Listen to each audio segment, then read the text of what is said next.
എൻ്റെ മാത്രമല്ല എൻ്റെ സിബ്ലിങ്സിന് വേണ്ടി എനിക്കിവിടെ സംസാരിക്കാൻ പറ്റും. ഏതൊരു കുഞ്ഞിനോടും അവരുടെ പേരൻസിനെ പറ്റി വൾഗറായ രീതിയിൽ ഓൺലൈൻ കോണ്ടന്റ് കാണുമ്പോഴോ ആൾക്കാർ സംസാരിക്കുമ്പോഴോ അത് കേട്ടിരിക്കുന്ന സുഖമായിട്ട് തോന്നുന്നുണ്ട്. അതനുഭവിച്ചാണ് ഞാനും എൻ്റെ 3 സിബ്ലിങ്സും. ഇപ്പോൾ ചാലൂക്കിൻ്റെ കാര്യം പറയാനാണ് ചാലൂക്കാണ് ചേച്ചി, അപ്പുചാടൻ, ഷാനൂക്ക, ഇവരിൽ ഈ നെപ്പോ കിഡ്സ് എന്ന് പറയുന്ന എല്ലാവരും പേഴ്സണൽ ലൈഫിൽ ചെറുപ്പത്തിൽ ഒരുപാട് അനുഭവിച്ച് വളർന്നു വന്നവരാണ്.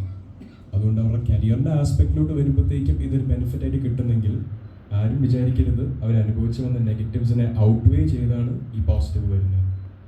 പിന്നെ അതേപോലെ നെപ്പോ കിഡ് എന്നുള്ളൊരു ടാഗ് വെച്ച് ഒരു സിനിമ കിട്ടും, 2 സിനിമ കിട്ടും.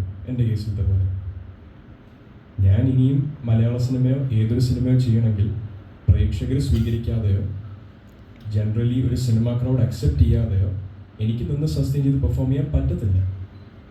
ഒരു ആക്ടറിൻ്റെ കരിയർ ഉണ്ടാകുന്നത് പ്രേക്ഷകരുടെ സ്വീകരണം കൊണ്ട് മാത്രമാണ്. ഒരു നെപ്പോക്കി ടൈറ്റിൽ കൊണ്ടും മലയാള സിനിമയിൽ തീർച്ചയായിട്ടും ആരും ഇതുവരെ ടൈറ്റിൽ കൊണ്ട് മാത്രം പിടിച്ചു വന്നിട്ടില്ല.